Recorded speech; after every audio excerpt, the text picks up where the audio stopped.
गुरुदेव जय गायत्री माता। श्रीमद् भागवत पुराण 7वां अध्याय समुद्र मंथन का आरंभ और भगवान शंकर का विस्फान। श्री सुखदेव जी कहते हैं कि परीक्षित देवता और असुरों ने नागराज वासुकी को यह वचन देकर कि समुद्र मंथन से प्राप्त होने वाले अमृत में तुम्हारा भी हिस्सा रहेगा, उन्हें भी सम्मिलित कर लिया।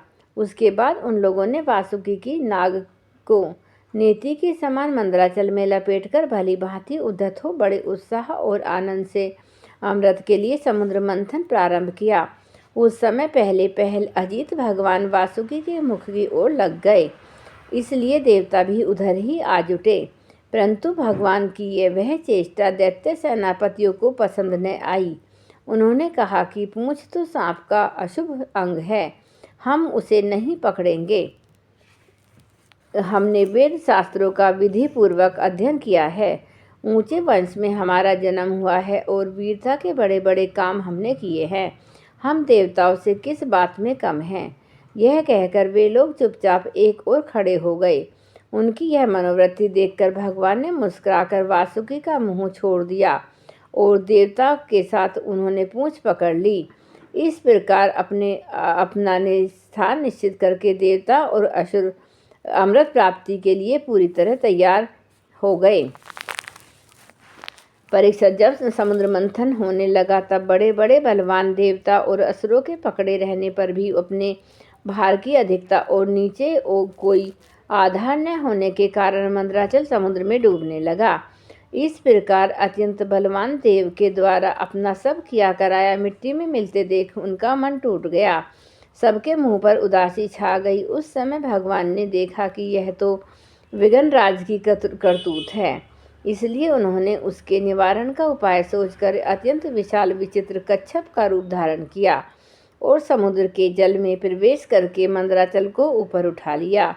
भगवान की शक्ति अनंत है, वे सत्य संकल्प हैं, उनके लिए यह कौन सी बड़ी बात थी। देवता और असुरों ने देखा कि मंदराचल तो ऊपर उठाया है, तब वे फिर से समुद्र मंथन के लिए उठ खड़े हुए। उस समय भगवान ने जम्बूद्वीप के समान 1,00,000 योजन फैली हुई अपनी पीठ पर मंदराचल को धारण कर रखा था। परीक्षित जब बड़े बड़े देवता और असुरों ने अपने बाहुबल से मंदराचल को प्रेरित किया तब वह भगवान की पीठ पर घूमने लगा। अब अनंत शक्तिशाली आदि कच्छप भगवान को उस पर्वत का चक्कर लगाना ऐसा जान पड़ता था मानो कोई उनकी पीठ खुजला रहा हो। साथ ही समुद्र मंथन संपन्न करने के लिए भगवान ने असुरों में उनकी शक्ति और बल को बढ़ाते हुए असुर रूप से प्रवेश किया। वैसे ही उन्होंने देवताओं को उत्साहित करते हुए उनके देव रूप में प्रवेश किया और वासुकी नाग से निद्रा के रूप से इधर पर्वत के ऊपर दूसरे पर्वत के समान बनकर सहस्त्रबाहु भगवान अपने हाथों से उसे दबाकर स्थित हो गए। उस समय आकाश में ब्रह्म शंकर इंद्र और आदि उनकी स्तुति और उनके ऊपर पुष्पों की वर्षा करने लगे। इस प्रकार भगवान ने पर्वत के ऊपर उसको दबा रखने के लिए के रूप में नीचे उसके आधार कच्छप के रूप में देवता और असुरों के शरीर में उनकी शक्ति के रूप में, पर्वत में दृढ़ता के रूप में और नेति बने हुए वासुकी नाग में निद्रा के रूप में, जिससे उसे कष्ट न हो, प्रवेश करके सब ओर से सबको शक्ति संपन्न कर दिया। अब वे अपने बल के मद से उन्मत्त होकर मंदराचल के द्वारा बड़े वेग से समुद्र मंथन करने लगे। उस समय समुद्र और उसमें रहने वाले मगर मछली आदि जीव क्षुब्ध हो गए। नागराज वासुकी के हजारों कठोर नेत्र, मुख और श्वासों से विष की आग निकलने लगी। उनके धुएं से लोम, काले बल, इलवल आदि असुर निस्तेज हो गए। उस समय वे ऐसे जान पड़ते थे मानो दावानल से झुलसे हुए शाखों के पेड़ हों। देवता भी उससे न बच सके। वासुकी के श्वासों की लपटों से उनका भी तेज फीका पड़ गया। वस्त्र, माला, कवच एवं मुख धूमिल हो गए। उनकी यह दशा देखकर भगवान की प्रेरणा से बादल देवताओं के ऊपर वर्षा करने लगे एवं वायु समुद्र की तरंगों का स्पर्श करके शीतलता और सुगंधि का संचार करने लगे। इस प्रकार देवता और असुरों के समुद्र मंथन करने पर भी जब अमृत न निकला तब स्वयं अजित भगवान समुद्र मंथन करने लगे। मेघ के समान सांवले शरीर पर सुनहला पीताम्बर, कानों में बिजली के समान चमकते हुए कुंडल, सिर पर लहराते हुए घुंघराले बाल, नेत्रों में लाल लाल रेखाएं और गले में वनमाला सुशोभित हो रही थी।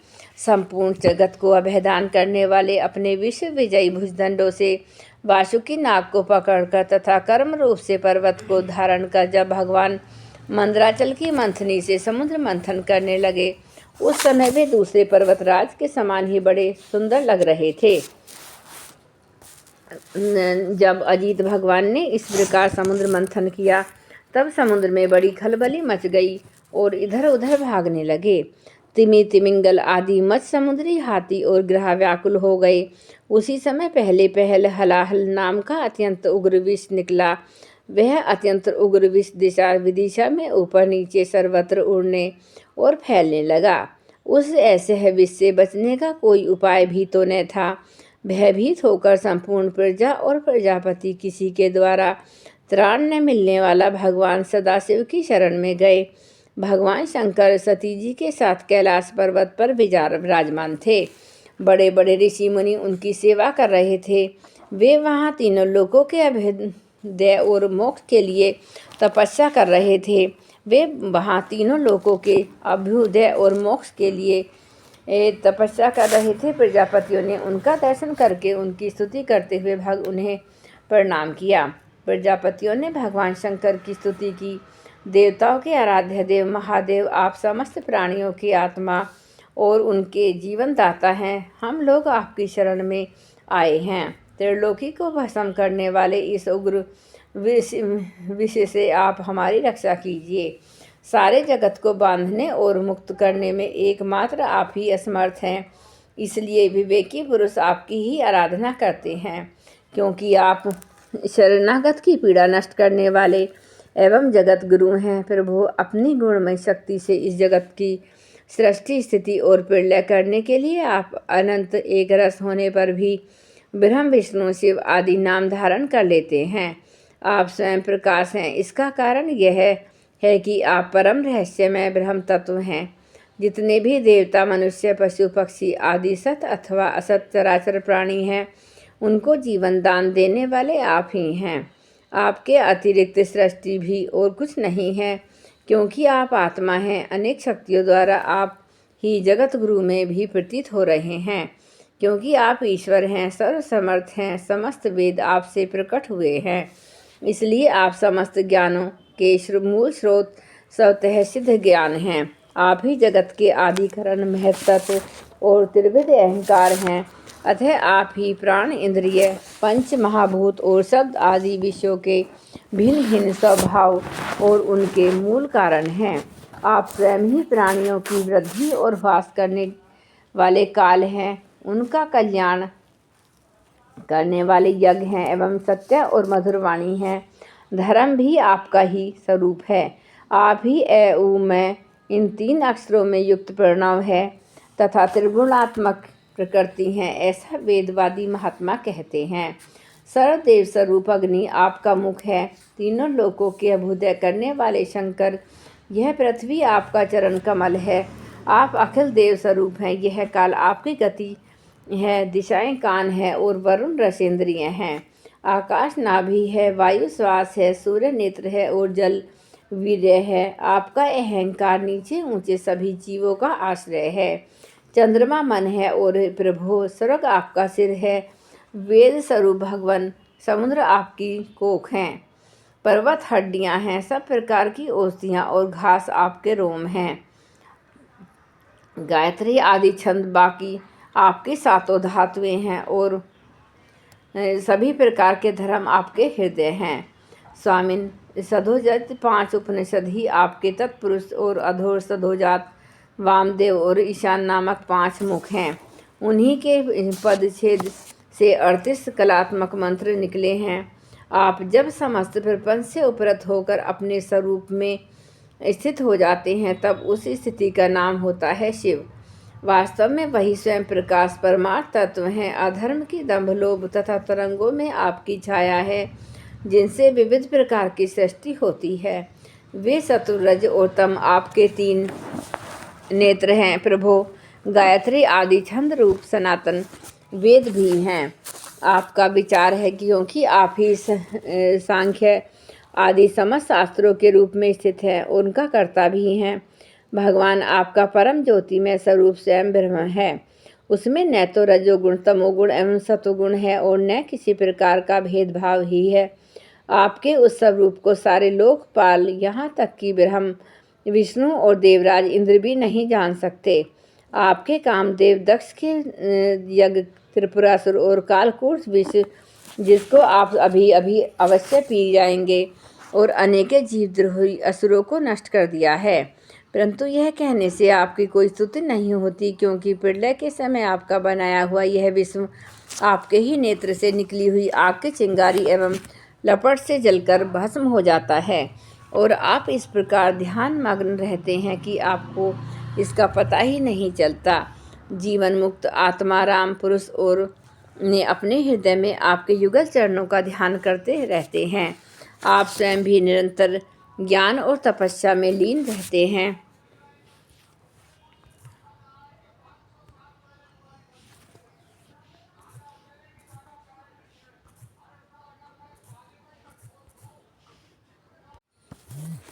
इस कार्य और कारण रूप से जगत परे माया है, और माया से भी अत्यंत परे आप हैं। इसलिए प्रभु आपके अनंत स्वरूप का साक्षात ज्ञान प्राप्त करने में सहसा ब्रह्म आदि भी समर्थ नहीं होते, फिर स्तुति तो कर ही कैसे सकते हैं। ऐसी अवस्था में उनके पुत्रों के पुत्र हम लोग कह ही क्या सकते हैं। फिर भी अपने शक्ति के अनुसार हमने आपका कुछ गुणगान किया। हम लोग तो केवल आपके इस लीला विहारी रूप को देख रहे हैं, आपके परम स्वरूप को नहीं जानते। महेश्वर, यदि आपकी लीलाएं अव्यक्त हैं और फिर भी संसार का कल्याण करने के लिए आप व्यक्त रूप से भी रहते हैं। श्री सुखदेव जी कहते हैं, परीक्षित, प्रजा का यह संकट देखकर समस्त प्राणियों के अकारण बंधु देवाधिदेव भगवान शंकर के हृदय में कृपावश बड़ी व्यथा हुई।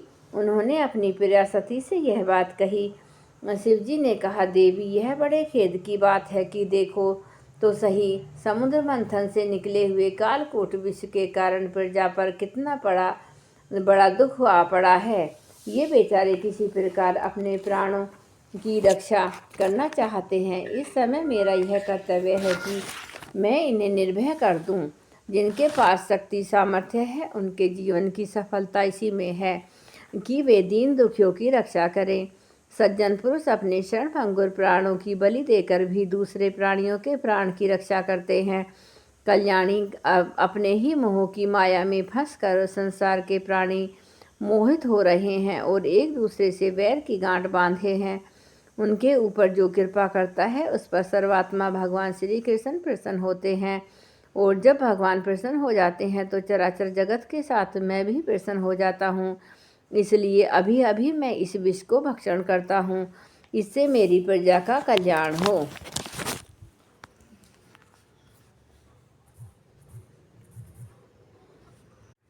श्री सुखदेव जी कहते हैं कि विश्व के जीवनदाता भगवान शंकर इस प्रकार सती देवी से प्रस्ताव करके उस विष को खाने के लिए तैयार हो गई। देवी तो उनका प्रभाव जानती ही थी। उन्होंने हृदय से इस बात का अनुमोदन किया। भगवान शंकर बड़े कृपालु हैं, उन्हीं की शक्ति से समस्त प्राणी जीवित रहते हैं।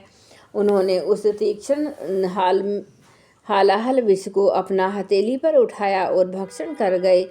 वह विष जल का पाप मल था। उसने शंकर जी पर भी अपना प्रभाव प्रकट कर दिया। उससे उनका कंठ नीला पड़ गया, परंतु वह तो प्रजा का कल्याण करने वाले भगवान शंकर के लिए भूषण रूप हो गया। परोपकारी सज्जन प्राय प्रजा का दुख टालने के लिए स्वयं दुख झेला ही करते हैं, परंतु वह दुख नहीं, वह तो सबके हृदय में विराजमान भगवान की परम आराधना है। देवाधिदेव भगवान शंकर सबकी कामना पूर्ण करने वाले हैं। उनका यह कल्याणकारी अद्भुत कर्म सुनकर संपूर्ण प्रजा, दक्ष कन्या सती, ब्रह्मा जी और स्वयं विष्णु भगवान भी उनकी प्रशंसा करने लगे। जिस प्रकार भगवान शंकर विषपान कर रहे थे, उस समय उनके हाथ से थोड़ा सा विष टपक पड़ा था। उसे बिच्छू, सांप, अन्य विषैले जीवों ने एवं विषैली औषधियों ने ग्रहण कर लिया था। जय गुरुदेव, जय गायत्री माता।